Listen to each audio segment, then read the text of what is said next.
Hey there. I've been getting quite a few requests here lately to do more knife videos.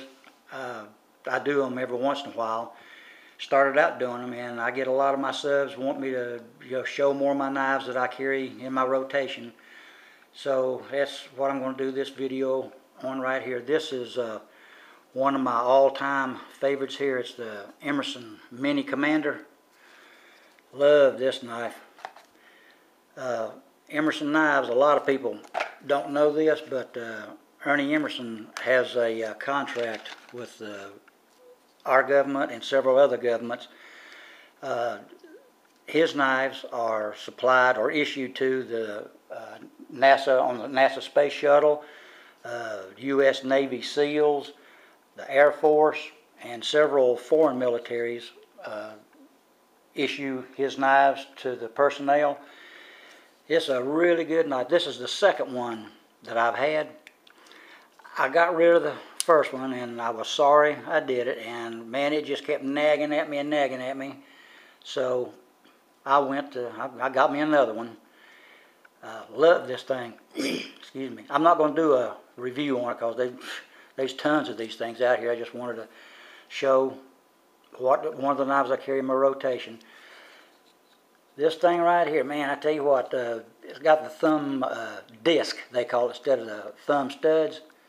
And it also has the wave opening. I'm sure anybody in the knives know what the Emerson Wave is. When you put it in your pocket and you pull it out, this lip right here catches on your pants, and as you're coming out with it, it opens it. And it's faster than a switchblade. By the time you pull that thing out of your pocket, it's already exposed and the blade's out. He's got G10 coating on this. I'm going to try to get up here close. I don't know if you can see it or not, but this thing is aggressive. My thumb won't hardly go across it. After you've carried it for a while, it starts wearing down. I've got it worn down some now. More than it was, but this thing is so grippy it almost sticks to the inside of your pants pocket. This thing's got a 154 CM blade on it, and that's what Benchmade uses on all their knives. That's a good steel. It's got 59 Rockwell hardness on it. It's got the recurve blade on it. This thing, it's great for slicing and cutting. One of the things that's unique about this, different that sets it apart from most other knives, excuse me, the big makers, Benchmade, Spyderco, Kershaw, all that, all their screws comes with either a hex head or a Torx head.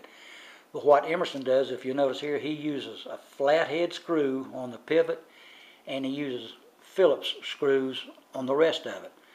And the good thing about that is you don't have to carry a Torx or a hex drive around with you. If you've got, you can take a penny, a dime, or whatever, stick down here and take care of this pivot. But if you've got a multi-tool or just a flathead and a Phillips head screwdriver close to you, you can do any adjustments on this thing that you want to.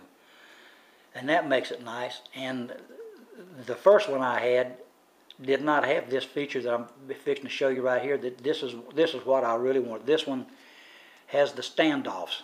It does not have the backspacer in it. These are called different things. I call them standoffs. That's what I've always called them. But some people call them barrel spacers. Some of them call it pillar construction. Some of it call it the flow-through construction. It's just easier to clean out. You don't get all that debris down there and get stuck. It's just, you can blow it out with an air hose or compressed air in a can. You can wash it out in the sink or just water. And to me, the ones with the standoffs, I think it's a little bit harder, not harder, it's got more solidity to it.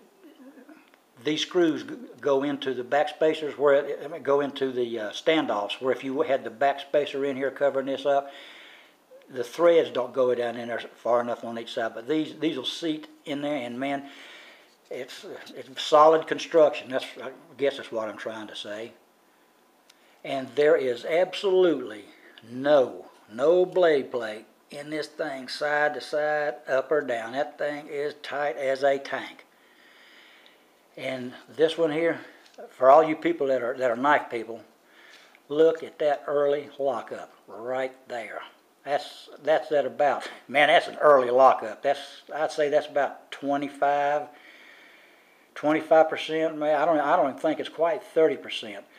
But that means a long life in this. The liner lock on this is it's titanium on this side and stainless steel on this side, which makes it titanium. It makes it a lot stronger. You get a lot more use out of it. But that is some early lockup right there on that knife. And man, this thing is smooth. Very smooth.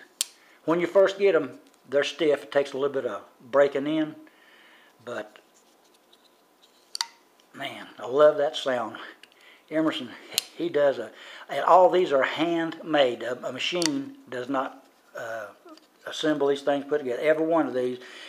A lot of people complain about the fit and finish on an Emerson knives, how they're crappy and not good.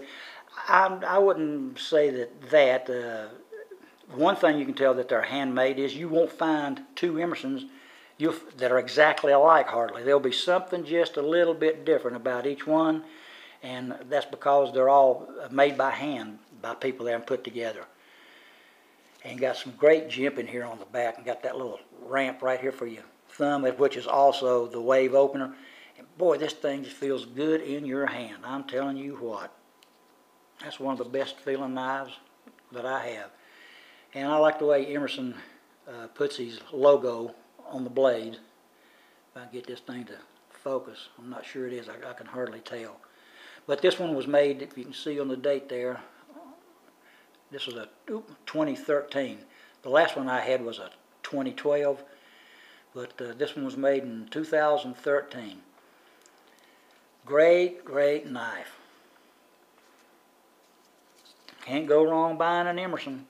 Well, I just wanted to show that to you. That's one of the knives I had in my rotation. So thank you guys for watching. Appreciate it. And see you guys later. Thank you.